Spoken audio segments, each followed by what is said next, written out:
Você faz atividade física em jejum? Você acha que queima mais gordura? Vamos descobrir hoje aqui com o Thiago Mello, nutricionista e educador físico, o Márcio, que é profissional da educação física, e o Dr. Ricardo, dermatologista e infectologista. Então, se a gente treinar sem comer, acordou, foi treinar em jejum, a gente vai queimar mais gordura, vai ficar mais magrinho ou isso é um mito? Olá, Renata. Obrigado pelo convite. Olá, doutor Ricardo. Olá, Thiago, né, meu parceiro aqui no estúdio. Bom, eu como profissional, eu adoto a seguinte teoria. Nunca treinei em jejum, apesar de hoje estar muita evidência, algumas dietas aí mirabolantes, né, alguns treinamentos em jejum. Eu preconizo a seguinte teoria, né? O nosso cérebro, ele consome muita glicose. Ele é responsável por 30% da energia que a gente gasta. Então, se você tem ali, por exemplo, uma noite de sono em torno de 7 a 8 horas, onde você passa esse tempo em jejum e acorda e tem um baixo índice glicêmico e se submete a um esforço, né, acaba que você pode aumentar esse catabolismo proteico. E existe, obviamente, né, o Thiago, como profissional aí da nutrição, pode nos informar melhor, alguns aportes, né, calóricos aí para tá suprindo essa necessidade. Mas eu sempre falo que o exercício físico ele não é fundamental, até uma informação assim, meio polêmica, ele não é fundamental para o emagrecimento. Ele não é a principal ferramenta para o emagrecimento. Claro que contribui nesse aumento energético aí diário, só que existem outras estratégias aí. Na verdade, assim, quando a gente pensa no indivíduo que quer fazer sua atividade aeróbica em jejum, a gente tem que pensar logo na refeição do dia anterior, né? Então, assim, o lanche da noite vai ser basicamente o pré-treino, né? Então, esse glicogênio... Vai ser o que ele vai usar no jejum. Exatamente, vai ser o glicogênio que vai estar estocado ali no músculo, né, no fígado, que vai ser utilizado ali pela manhã. Tá? E nós temos mecanismos adaptativos para que ele consiga ali se manter vivo durante o exercício, né? Produzir energia durante aquele momento. Alguns indivíduos, por exemplo, indivíduos iniciantes, intermediários, geralmente eles têm um melhor desempenho, né? Eles conseguem ter um bom desempenho quando fazem um treinamento em jejum. Uhum. Já os atletas mais avançados, né, como a demanda energética deles é um pouco maior, o treinamento é um pouco mais intenso, eles acabam não produzindo mais, não produzindo tanto, rendendo tanto durante o treinamento. E a questão de se queima mais gordura ou não no aeróbico em jejum, de fato, quando você faz um aeróbico em jejum, você tem uma maior lipólise, uma maior oxidação de gordura, né? Porque você tem aumento do GH, você tem aumento do glucagon, e isso vai fazer com que esse mecanismo seja mais eficiente. Mas só que isso não é garantia de que você vai ter mais resultados na queima de gordura. Por quê? Essa gordura que você queimou durante o exercício aeróbico, geralmente ela é reposta através de calorias que você consome em outros momentos do dia. Então, o que vai predominar mesmo vai ser o déficit calórico que você faz naquele ciclo ali. É o que você está fazendo durante 24 horas, não o que você fez global, ali né? só naquele exato momento. Agora, eu tenho dificuldade de comer e treinar. Eu me sinto mal. Eu prefiro, por exemplo, tomar um café e comer depois do que mais porque já é um costume meu, não. Sim, como eu falei, indivíduos iniciantes, intermediários, né, eles têm esse mecanismo de adaptação, tá? Mas é lógico que tudo é plausível de observação. Se você faz a sua atividade... Isso pode ser uma característica do indivíduo? Com certeza. Se você faz a sua atividade ali em jejum e não sente mal com isso, não tem problema algum. Né? Eu, por exemplo, não consigo treinar em jejum. Meu treino não rende. Essa questão do uso da cafeína acaba ajudando, sim, porque ele tem efeito ali na glicemia, né? Acaba subindo um pouquinho sua glicemia. Então, ajudando você a fornecer energia durante aquele momento. Grandes aportes alimentares às vezes atrapalham também, Renata, né? Assim, não é o contrário do jejum, né? Você ir muito saciado para fazer atividade física geralmente não é bem tolerado, né? Assim, a gente vê também isso. Então tem pessoas que realmente toleram pouco, né?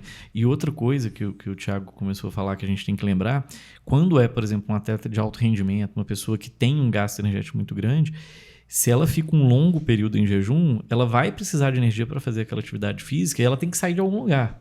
Então, querendo ou não, você pode ter até perda de massa magra por exercício extenuante, né? Assim, a pessoa está em jejum muito tempo, faz um exercício que é muito extenuante, você começa a perder massa magra, né? Assim, e aí começa a ser o contrário do resultado que você esperava, né? Assim, você não perdeu só gordura, você perdeu gordura, mas você perdeu massa magra junto. E aí acaba sendo deletério para o indivíduo, né?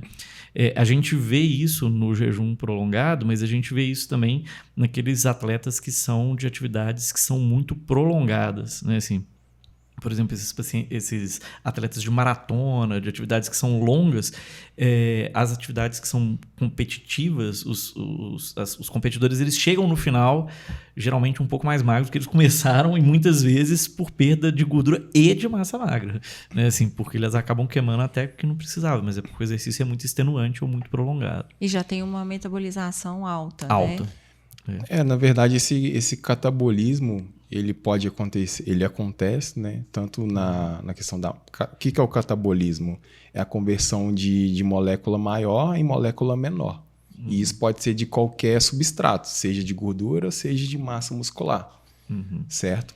Lembrando que o nosso corpo, ele tende, independente do cenário, ele tende a priorizar mais a questão da gordura como substrato energético. É lógico, se a gente pensar num indivíduo que tem pouca gordura corporal, aí sim pode ser que ele entre nesse catabolismo muscular. Mas se você pensar num indivíduo que tem muita gordura, o corpo vai priorizar essa questão da gordura como substrato. Então, o atleta ele vai tender a perder mais massa magra do que uma pessoa normal, Não de alto iniciante. rendimento. Tem um percentual de iniciante. gordura também. Baixo, né? Baixo. Fala que o nosso corpo ele se adapta às condições, né? E adapta muito rápido. Então, igual o Thiago mencionou aí, o indivíduo com um baixo percentual de gordura, né? O corpo ele entende, opa, espera aí, né? A gordura já está baixa, mas eu preciso de energia para isso aí. E muitas vezes, dependendo da atividade, se ela for de alta intensidade ou com volume maior, doutor Ricardo, igual você mencionou, aí, né, e não houver um aporte calórico aí dos macronutrientes necessários, viu, pode ser que haja, sim, um catabolismo proteico maior do que o catabolismo aí. Exato. É importante a gente pensar. Pode falar. Perdão. Importante a gente pensar nessa questão da intensidade, né? Porque se você pegar uma pessoa que vai fazer uma aerobiose ali em jejum, né? A gente não vai pensar no rendimento, a gente não vai pensar na alta intensidade. Né? A gente vai fazer de leve a moderada exatamente para a gente não ter esse perigo desse catabolismo muscular. Ou se, por exemplo, ela às vezes opta em fazer um treino de força, né? Deixar a parte da aerobiose no final do treinamento, porque ali ela vai estar utilizando o substrato, como o glicogênio vai estar baixo, ela vai estar utilizando como maior predominância a gordura como substrato energético. Por isso que a importância dessa orientação profissional, para a gente saber estimular e organizar essas estratégias de treino, né? Porque existe na internet. A creatina ajudaria nisso aí? Ou não tem nada a ver? Sim, a creatina ela tem esse efeito aí, ela já é utilizada hoje aí no processo de sarcopenia, né? Principalmente em idosos. Então, de certo modo, a creatina pode inibir um pouco essa degradação muscular, né? Lembrando que tudo vai girar em torno da dieta. Não adianta o indivíduo estar ali com uma dieta baixa quantitativamente falando e qualitativamente, né? E tá tomando a creatina achando que vai resolver a situação. Não vai. Nenhum suplemento vai suprir essa necessidade ali, essa demanda de substrato energético. É um conjunto, né? É um conjunto. São 24 horas comendo bem. Exatamente. E tomando o suplemento certo. Até mesmo quando a E gente... gastando bem também com a E atividade gastando física, né? bem. Lembrando que, né, a creatina hoje, a gente pode dizer que ela é um suplemento da atualidade, né? É um suplemento que está em evidência aí, e que é encontrado aí nos alimentos, como principalmente a carne, né? Então, não é nenhuma fórmula mágica, não. Não é.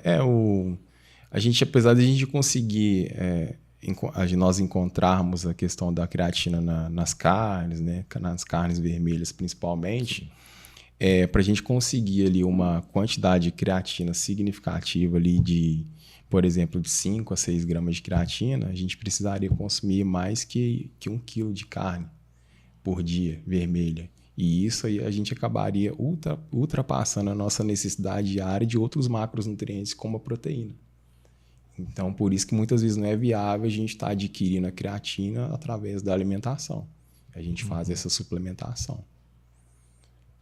Desde que o suplemento seja confiável, né? É verdade, né? Exatamente. Exatamente. E hoje a creatina eu costumo dizer que ela é basicamente o top 1 dos suplementos, né? A gente pode utilizar desde da criança até o adulto ali de 100 anos, né? Pelos seus efeitos benéficos, tanto na questão da musculatura, como na cognição, principalmente, né? Como retardo também de algumas doenças crônicas não degenerativas, né? Como a gente pode citar, por exemplo, até a demência que a gente falou anteriormente. Tem bons respaldos científicos hoje, tendo essas alegações, demonstrando esse efeito benéfico na creatina no nosso sistema cognitivo. E não é tomar um dia, né? Não, porque a creatina ela tem um efeito crônico, né? Não tem um efeito agudo. Então, ela vai empilhando no seu organismo até chegar à quantidade total ali que você precisa para ter esse efeito ergogênico. Muito bom. Mais alguma dica, gente? Então, treinamos ou não em jejum? Tem que procurar um profissional, né?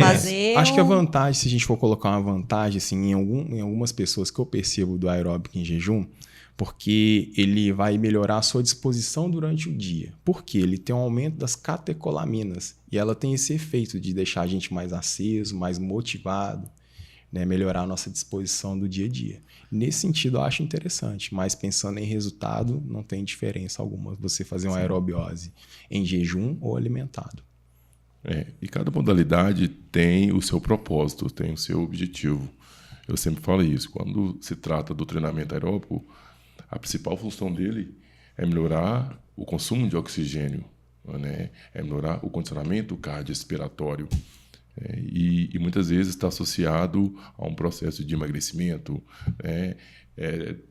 Muitos indivíduos aí que treinam, por exemplo, força, acho que não pode fazer um aeróbico porque vai atrapalhar nesse resultado, né? E uma coisa não tem nada a ver com a outra. Você pode associar as duas modalidades aí, que dependendo do aporte calórico, né, que você tiver, uma não vai interferir aí no resultado da outra. Até mesmo se você concilia a atividade de força, a musculação com a atividade aeróbica, pelo contrário, você melhora os seus resultados. Né? Você consegue mandar mais oxigênio ali para a musculatura, a captação de nutriente fica mais eficiente, você tem o que a gente chama de aumento da mitocôndria no músculo, que favorece o metabolismo tanto de carboidrato e como de gorduras. Então, essa questão de você fazer uma aerobiose, é deixar de fazer o aeróbico com receio de que vai ter prejuízo nos seus resultados, isso é um grande mito, né? Acho que o cardio, a atividade aeróbica, ela tem que existir. Só a musculação também eu não acho legal, né? Principalmente para o indivíduo, às vezes, que quer aumentar peso. A partir do momento que você aumenta músculo, você exige mais do seu sistema cardiovascular. E o que vai capacitar o seu sistema cardiovascular vai ser a atividade aeróbica. Então, se você tem uma musculatura grande e não tem um coração condicionado, você não consegue mandar energia, substrato energético para essa musculatura com eficiência. Interessante. O indivíduo é um todo, né? A gente fica, às vezes, dividindo muito, né? E o indivíduo é um todo. E a importância do profissional, né? O que a gente fala todo dia. Que, às vezes, a gente vê as pessoas na internet dando dica, falando, mas não são profissionais da área. E às vezes a pessoa fica batendo cabeça e às vezes procurando um profissional, ela faz O que a gente vai ver muitas vezes na internet é bem superficial. O que vai determinar mesmo aquele trabalho bem elaborado e direcionado vai ser o Márcio, como professor, né, de educação física, atendendo no seu treinamento personalizado, eu como nutricionista montando a dieta, né, o Dr. Ricardo ali, às vezes, prescrevendo a medicação para determinadas patologias, e cada um no seu quadrado ali, né, formando esse laço. E não existe uma verdade absoluta, né? Existe embasamentos, né, ao meu ver, científicos aí que vão contribuir aí, igual já falou, cada um na sua área. Então, o importante não é o jejum, o importante é o dia a dia e a qualidade de treino e alimentação. Exatamente. Né? Exatamente. Olha, eu gostei demais de conversar com vocês. Muito obrigada. Espero que vocês também tenham gostado. E a gente se encontra num próximo podcast.